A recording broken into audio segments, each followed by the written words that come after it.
Hello everyone, this is Renuka, and in today's video, I'll be speaking about some productive things that you can do if you get bored. तो पहली चीज़ मुझे ऐसा लगता है, अगर आपके बड़े लाइफ के गोल्स हैं तो आप हर समय उसे अचीव करने में लग जाते हैं जल्दी जल्दी, तो आप बोर नहीं होंगे। तो अगर आपके गोल्स नहीं हैं तो सबसे पहली बात आपको यही करनी चाहिए कि आपको एक पेपर पे लिखना चाहिए आप किस चीज़ में अच्छे हैं, आपकी आप में क्या खूबी है।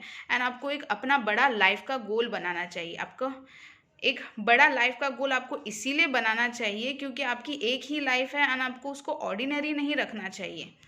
आपको कुछ बड़ा सोच के उसको अचीव करने में लग जाना चाहिए एंड दुनिया में कुछ बड़ा करना चाहिए, खुद के लिए एंड दूसरों के लिए भी।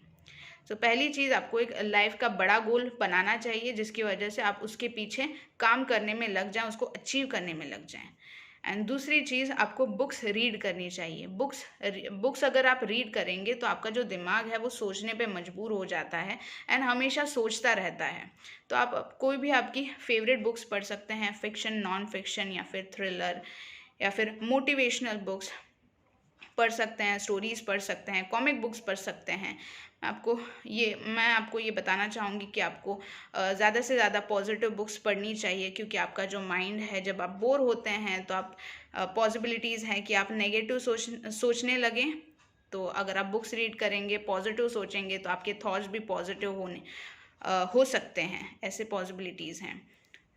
बुक रीडिंग आपको करनी चाहिए। अगर आपको बुक रीडिंग अच्छी नहीं लगती है तो आपको हैबिट लगाना चाहिए बुक रीडिंग का, क्योंकि हैबिट्स हम हैबिट्स लगा सकते हैं। हमें नेगेटिव हैबिट्स भी लग जाते हैं एंड पॉजिटिव हैबिट्स भी लग जाते हैं ईजीली। तो हमें ये ट्राई करना चाहिए कि हम पॉजिटिव हैबिट्स लगाएं खुद में। अगर आप बोर भी हो रहे हैं तो आपको प्रोडक्टिव वे में बोर होना चाहिए, ना कि नेगेटिव वे में बोर होना चाहिए। This is what I feel. And फिर अब दूसरी चीज़ आप ये कर सकते हैं कि अगर आपकी कोई हॉबी हो तो आप उसको इम्प्रूव करने में लग जा सकते हैं। जैसे कि आपको ड्राइंग अच्छी लगती है तो आप ड्राइंग बना सकते हैं, सिंगिंग अच्छी लगती है तो आप गा सकते हैं या फिर सॉन्ग्स बना सकते हैं, खुद के क्रिएट कर सकते हैं।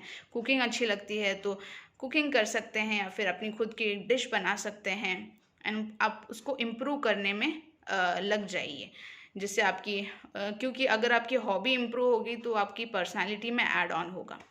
फिर तीसरी चीज़ जो और एक सबसे अच्छी बात है वो है जर्नलिंग से आपका जो दिमाग है फिर से सोचने लगता है एंड आपके जो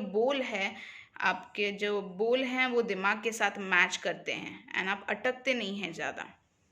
अगर आपको लिखना पसंद नहीं है, मुझे पहले लिखना बिल्कुल भी पसंद नहीं था। मैं सोचती थी कि क्या लिखूं, मैं कुछ भी मेरे दिमाग में आता नहीं था। तो आप कुछ भी स्टार्ट कर सकते हैं। अगर आप राइटर नहीं हैं, कुछ मतलब आपको लिखने की आदत नहीं है, तो आप किसी भी चीज़ से, छोटी छोटी चीज़ों से आप लिखना शुरू कर सकते हैं। आप ABCD कुछ भी लिखिए, या फिर आपको कैसा फील हो रहा है, दिन भर में आपका दिन कैसा गया, आप कुछ भी लिख सकते हैं। अगर आप ऐसा रोज़ रोज़ करोगे तो आपके दिमाग को आदत लग जाएगी एंड वो सोचने पे मजबूर होगा एंड फिर कुछ थोड़ी देर बाद वो मीनिंगफुल लिखने लगेगा। आपको जर्नलिंग करनी चाहिए। एंड अगर आपको लिखना अच्छा लगता है तो आप कुछ क्रिएट कर सकते हैं, खुद का सॉन्ग्स क्रिएट कर सकते हैं या फिर स्टोरीज़ लिख सकते हैं, पोएम्स लिख सकते हैं। एंड जर्नलिंग बहुत अच्छी चीज़ है। एंड लास्ट में मैं ये कहना चाहूँगी कि आपको ग्रैटिट्यूड लिस्ट अपनी बनानी चाहिए। अभी हम सब अपने जो ब्लेसिंग्स है, हम सबके लिए बहुत सारी ब्लेसिंग्स है दुनिया में जो हमको मिली है एंड बहुत सारे लोगों ने हम लोग उनको थैंक्स नहीं बोल पाते हैं, भगवान को थैंक्स नहीं बोल पाते हैं इन सभी ब्लेसिंग्स के लिए। हम ग्रांटेड ले लेते हैं इन सभी चीज़ों को। तो आपको पेपर में लिखना चाहिए आप जिस जिस चीज़ों के लिए ग्रेटफुल हैं, छोटी से छोटी चीज़, बड़ी से बड़ी चीज़ों के लिए जिसके लिए आप ग्रेटफुल हैं। जैसे आप अभी ये मोबाइल फ़ोन देख रहे हैं तो आपको अपनी आँखों के लिए ग्रेटफुल होना चाहिए, अपने कानों के लिए ग्रेटफुल होना चाहिए, अपनी फेस के लिए, बॉडी के लिए, अपने घर के लिए, अपने पेरेंट्स के लिए, अपने वॉइस के लिए, खाने के लिए, पीने के लिए, आपके पैरों के लिए, सब के लिए, छोटी से छोटी चीज़, बड़ी से बड़ी चीज़, आपके घर के लिए। आपको ये लिस्ट बनानी चाहिए है ना, आपको ये प्रैक्टिस आपको रोज़ करनी चाहिए। So this was all in this video, and I hope this will help you a lot to become productive, become more productive when you get bored. So thank you so much. Bye.